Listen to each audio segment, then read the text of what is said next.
Hello everyone, welcome to my channel. I hope everyone is having a wonderful day. Before starting the video, please go ahead and hit the subscribe button and give this video a like up. Pacer হিসেবে one day ক্রিকেটের দ্রুততম 100 উইকেটের রেকর্ডটা এতদিন শাহিন শাহ আফ্রিদির দখলে ছিল।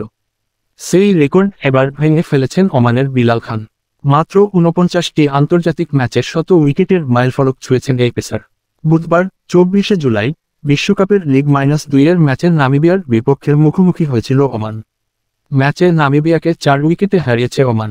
নামিবিয়ার দেয়া 197 রানের লক্ষ্যে ব্যাট করতে নেমে 4 উইকেট এবং 5 বল হাতে রেখে জয়ের বন্দরে পৌঁছে যায় ওমান। নামিবিয়ার বিপক্ষে এই ম্যাচে ওমানের সেরা বোলার বিলাল 98 উইকেট নিয়ে খেলতে নেমে এদিন 50 রানের বিনিময়ে 3 উইকেট নেন তিনি। আর তাতে ওয়ানডে ইতিহাসের প্রথম পেসার হিসেবে 50 ম্যাচের আগে 100 উইকেট শিকারের রেকর্ড গড়েন। নামিবিয়ান অলরাউন্ডার ইয়ান ফ্রাইলিংকে এলবিডব্লিউয়ে ফিরিয়ে 100তম উইকেট পূর্ণ করেন বিলাল। এছাড়াও এদিন কোর্চে এবং গেরহার্ড এরাসমাসের উইকেট নিয়েছেন তিনি। 49 ম্যাচে 101 উইকেট এখন বিলালের। 100 উইকেট নিতে শাহিনের লেগেছিল 51 ম্যাচ। এই তালিকায় পেসারদের মধ্যে এখন 3 নম্বরে আছেন মিচেল স্টার্ক। বাঁহাতি এই অজি পেসার 100 ছুঁয়েছিলেন 52 ম্যাচ খেলে। পেস স্পিন মিলিয়ে বিলাল অবশ্য তৃতীয় দ্রুততম 100 উইকেট শিকারী।